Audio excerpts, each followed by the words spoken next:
Thank you.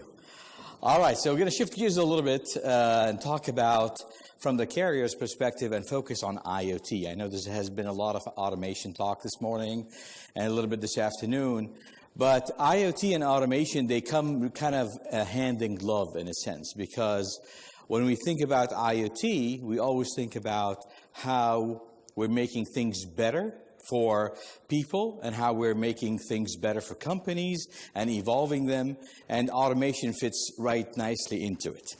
So today I'm going to share some of my thoughts about how automation and IoT come into play and focus on three main areas to give you as examples. So before I get into, the main discussions and how machines are talking to us and all that jazz, I want to make sure that everybody is kind of very comfortable with what IoT is. So because people sometimes they might talk about IoT in terms of just sensing, which is, yep, that is part of IoT. You have all these little sensors. I think somebody mentioned it this morning. You got all these little sensors all over. But if you're just sensing and not doing anything about it, you're not doing a whole lot. So you're supposed to be sensing, getting all this data, getting the data to be analyzed and creating some sort of intelligence around it. And if you've done that, you still haven't done a whole lot. You've done a lot, but you haven't done really accomplished what IoT is all about. It is that third item that comes into play where IoT brings value to the way people live, the way companies operate, and the way societies evolve. And that is how you create actionable things out of this intelligent data to change the lives of people. That's what really is the essence of IoT. And I'm going to go a little bit philosophical on you here because Masayoshi-san is the chairman of SoftBank group. And we as Sprint, as part of the SoftBank group, we take his thoughts and his leadership and his vision very, very seriously. And it really applies very nicely into IoT. And one of the things that he speaks about when we're talking about how this sensing boom that is taking place, he kind of creates, he looks at it as a similitude between it and what happened at the Cambrian age. Some of you might not know a whole lot about it, but some of you might, you would know. About 55 million years ago, what made life come into, go into like almost an explosion in terms of existence was one thing. And that is the organisms that were there existing, they started having senses. They started to have eyes, they started to have ears, they started to have ways of, communicating with one another. And hence, we saw this Cambrian age and explosion take place. And the same thing is taking place in our industry and around us right now. So it took about 25 years, though. So it's 55 million years and 25 million years and 25 years. So it took much shorter time from the time the internet came about until now, where IoT and the whole sensing boom is moving.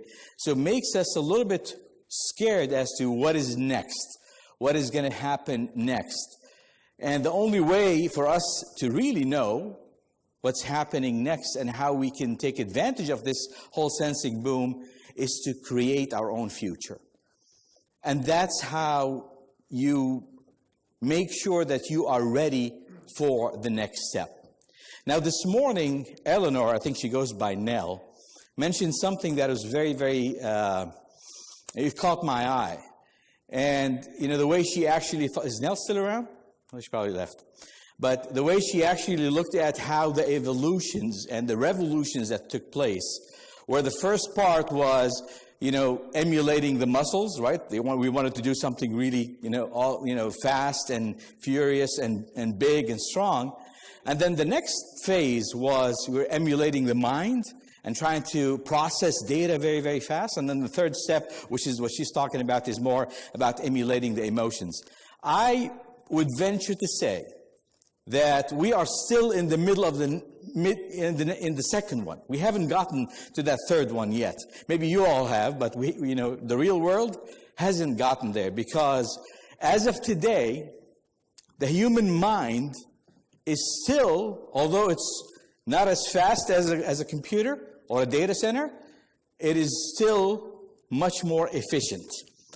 So from a speed perspective, you can tell the mind doesn't really go very fast, because a lot of it is dependent on chemical reactions versus, the computers, it's all electrical reactions. So definitely, the machine's going to win. But when we're talking about how much energy, a data center would require somewhere, 20 megawatts of power that they have to consume to produce a lot of things, and that's a lot of wattage, versus a human brain only requires 40 watts. Some people actually might venture to say they can live the whole day on a cappuccino or something like that, or a croissant. Not me, I need a little bit more. So depending on your size.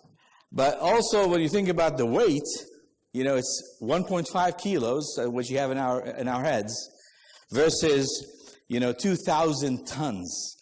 So this is why I'm venturing to say that we haven't gotten to the point where we are truly emulating what's in our brain. We will get there. It'll take us some time.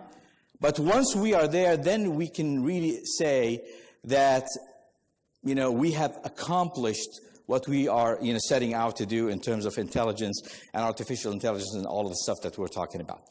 So with that, I'm going to focus on 3 areas. Okay?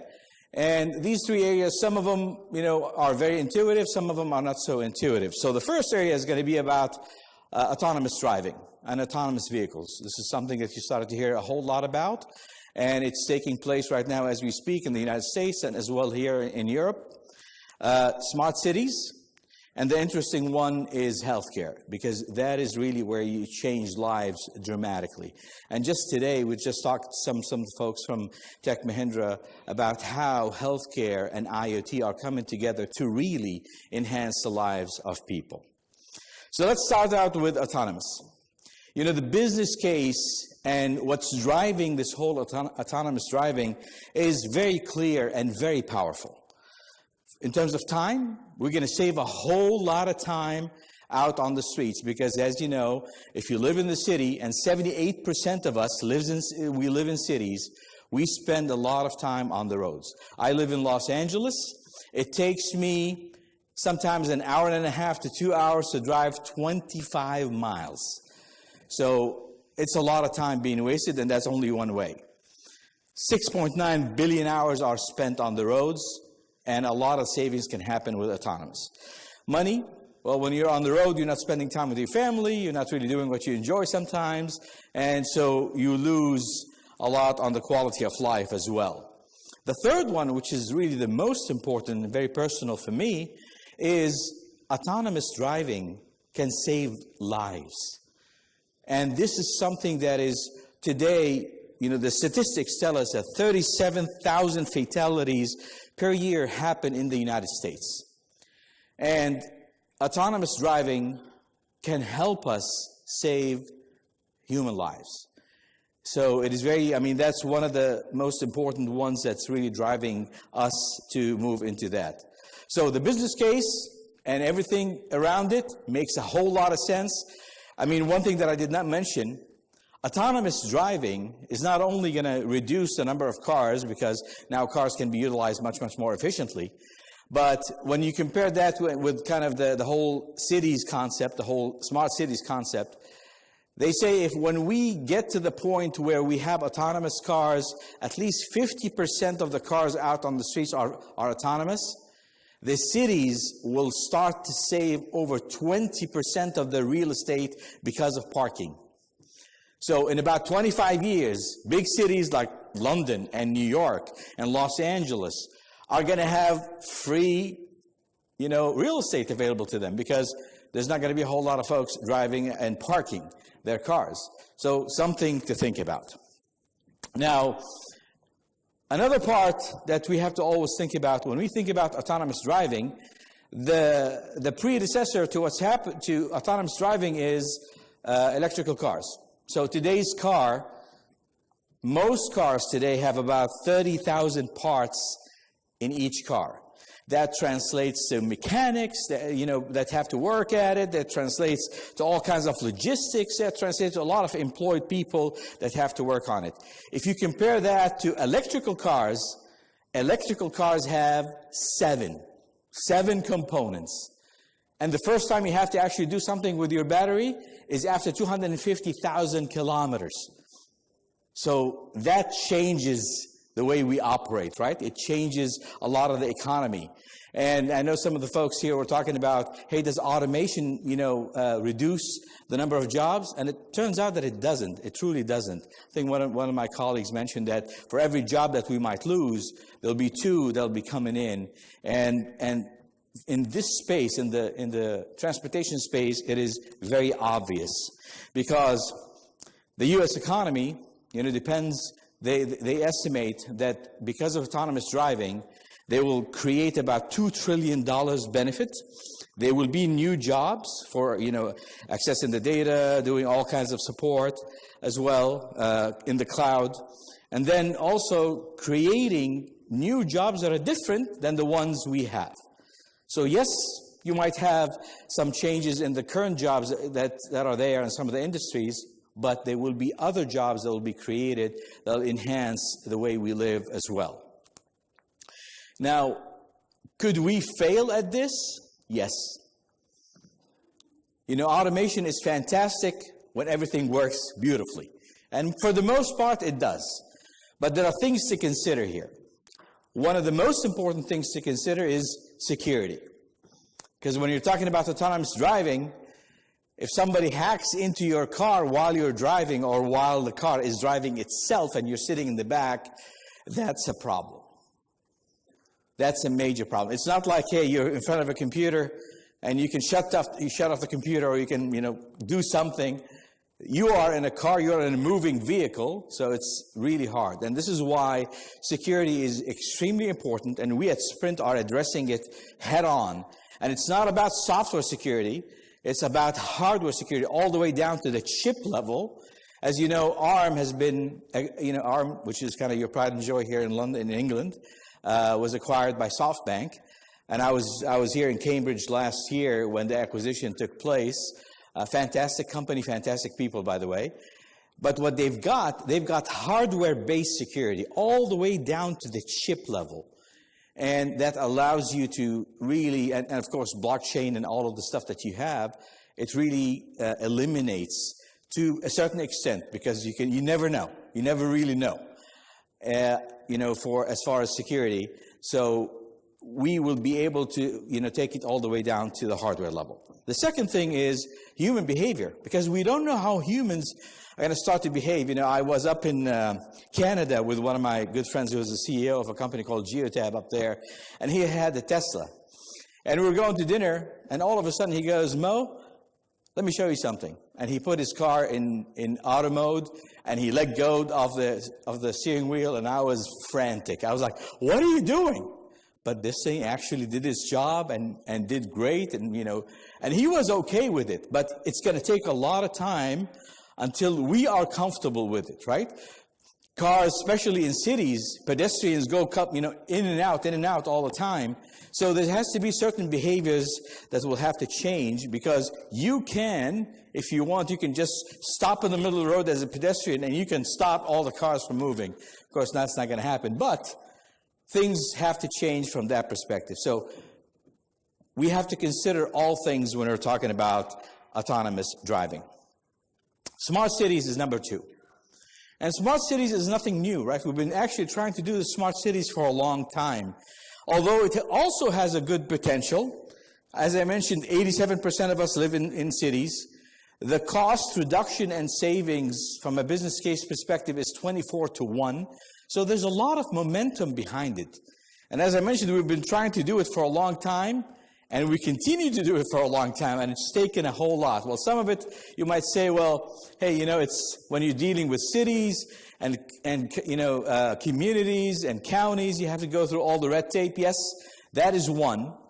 But also, there's a lot of things to be considered when we're talking about smart cities that is making it a little bit harder than autonomous driving. Autonomous driving is much more clear. This one takes a little bit of time, but the intensity for people to go into smart cities have been within us for a long time. So since 1914, when we talked about, bringing in the concept of streetlights, that was the first part of automation. Until now, we still use it, and it goes up and down. I noticed here in England, something that we don't have in the United States, is that when you go, it goes from red to orange to green, right? In the States, you go from red to green. You go the opposite way only when you're stopping. So again, different things, still evolving. We've always thought about the whole idea of the Emerald City, right? The Wizard of Oz.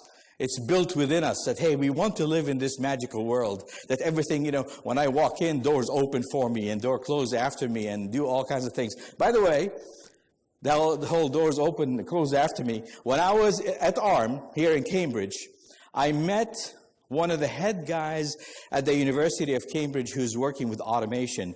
He took automation to the next level and AI and robotics to the next level. He actually implanted all kinds of sensors in his hands and his wife's hands. So him and his wife actually now communicate, nonverbal communication with this, and doors do open up for him. So we don't know where that's going to go, but it is happening. Now, I always talk about, that the IoT is taking us to the world of the Jetsons. We saw our friend, the robot, Pepper. By the way, Pepper, is a SoftBank robotics company. So thank you, HCL, for, presenting it. It is one of my babies, I call it. So if you're interested, from a US-based company, if you're interested in Pepper, let the Sprint team know. We can take care of you. So again, the whole robotic industry is moving, very fast, and we are moving to that world of the Jetsons. But some statistics, always statistics kind of hold you back. We know that cities are going to be spending over $100 billion doing projects for smart cities. 32% of these projects will go nowhere. And you probably experienced some of that, by the way. If you are in the smart cities area and you're dealing with cities, you will see that happens. 78% of these projects will kind of have to scale down, or if they do, develop and they produce, it won't be exactly what they wanted to do. And then 2 out of 3 are just focusing on the city itself and never really thinking about the entire ecosystem. And hence, we believe that you need to do more to really get to that vision of a smart city. The third and last one that I wanted to mention to you, and this is kind of near and dear to my heart, is digital health, because it really impacts our health and impacts societies in a very, very powerful way. So we at Sprint are developing solutions today for in-home care and remote monitoring of patients that statistics tell us that it can increase the lives of people somewhere between 3 to 6 years. We're already monitoring over 4 million people with many, many heartbeat and diabetes and all kinds of stuff. So surgical robotics as well is something that is taking place. But with surgical robotics, you need a very fast network that allows you to get to the point where you want to be, and I'll talk a little bit more about that. The risks, again, security, just like we talked about in autonomous security, and this is even more important because it's impacting your health. Privacy, that is very, very important as well when we're talking about your health and who knows about it and who, how it's, is it your employer knowing about it? Is the government knowing about it? All that stuff is very important.